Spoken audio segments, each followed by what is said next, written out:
Are you having a hard time figuring out what to get Dad for Father's Day?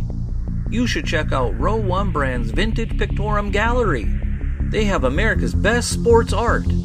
With over 7,200 historic sports prints, you're assured to find something unique for Dad this Father's Day. Instead of a boring old tie, get him a historic baseball photo taken by Henry High Sandham at the historic Polo Grounds Stadium in New York City during the 1894 Temple Cup. Or, if he's an NFL buff, check out the 1963 vintage NFL poster.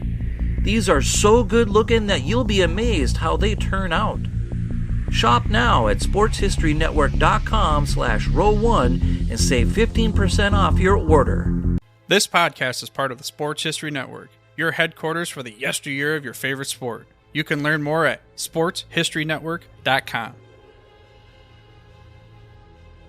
Hi, folks. Welcome again to another edition of the Pigskin Past. I'm your host, Joe Zagorski, and tonight we're going to be talking about a quarterback duel of a different nature.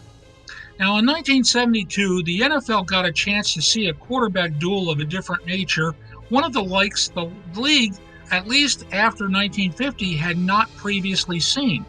The teams involved were the Chicago Bears and the Detroit Lions, two longtime division rivals from the old black and blue division, otherwise known back then as the NFC Central Division.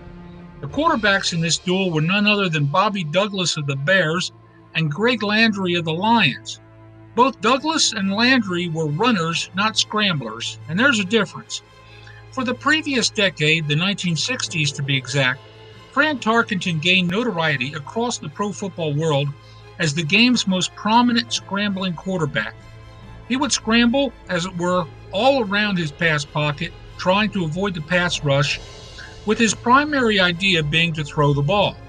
Scrambling was really just an avenue for Tarkenton to travel, to open up sight lines for him to see his receivers.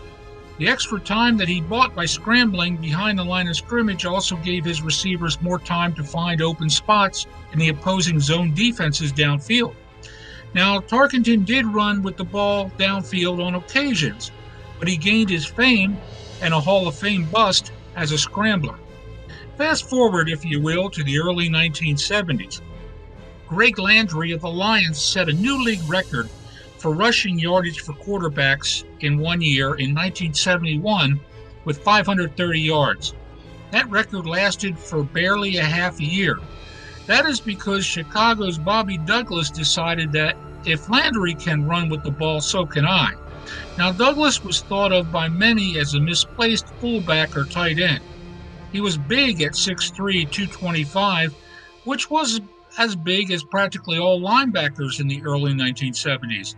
In fact, you could make a case of comparing Douglass with another player in this day and age, the tight end for the Jacksonville Jaguars named Tim Tebow.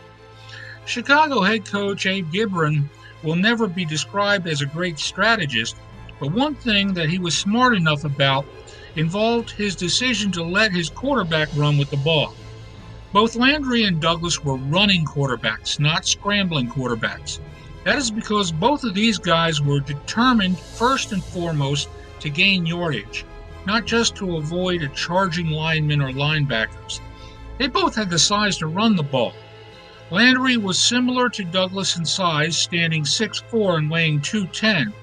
Both of these quarterbacks were also similar to bulldozing fullbacks. Neither really had any complicated juke moves in their repertoire. Their first move, once back in the pocket, was to avoid the first rushing lineman or blitzing linebacker, while looking downfield for an open receiver. As was typical with both Landry and Douglass, however, was the fact that both of these men seldom looked into their second read or the receivers who were not their primary receivers. Once the first guy was covered, both Landry and Douglass usually tucked the ball under their arms and ran. In the epic 1972 season, both quarterbacks did a lot of running. Landry almost equaled and surpassed his rushing record from the previous year. He gained 524 yards on 81 carries for a 6.5 yard per average rush. That was great by anyone's standards, but what Bobby Douglass accomplished was even greater. He set a new NFL single-season record of 968 yards rushing on 141 carries, for an average of 6.9 yards per carry. He also scored 8 touchdowns in 1972. In short, Douglas was the Chicago offense that year. This was several years before Walter Payton showed up on the scene in Chicago, and it would be many years, 34 years in fact, before anyone would break Douglas's league record for quarterbacks. And that person was Michael Vick, who did it in 2006 when he rushed for 1,039 yards. Vick, however, was playing in a 16-game regular season, as opposed to Douglas's 14-game regular season of 1972. The great quarterback rushing duel of 1972 has long been forgotten in this day and age of throwing the ball.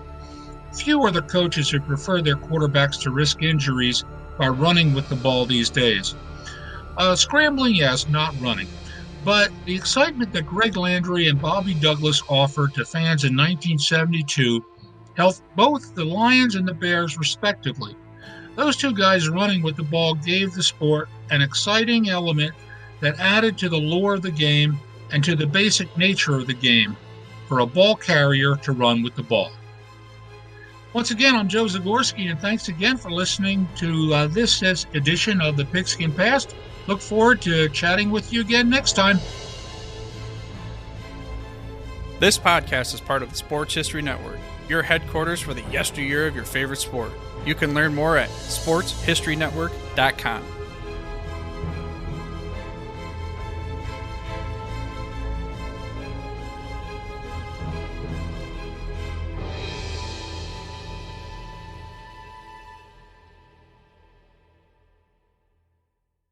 We here at the Sports History Network proudly partner with 26 podcasts, all revolving around the history of sports. But did you know that many of our hosts were sports history authors way before they started their shows? It's true.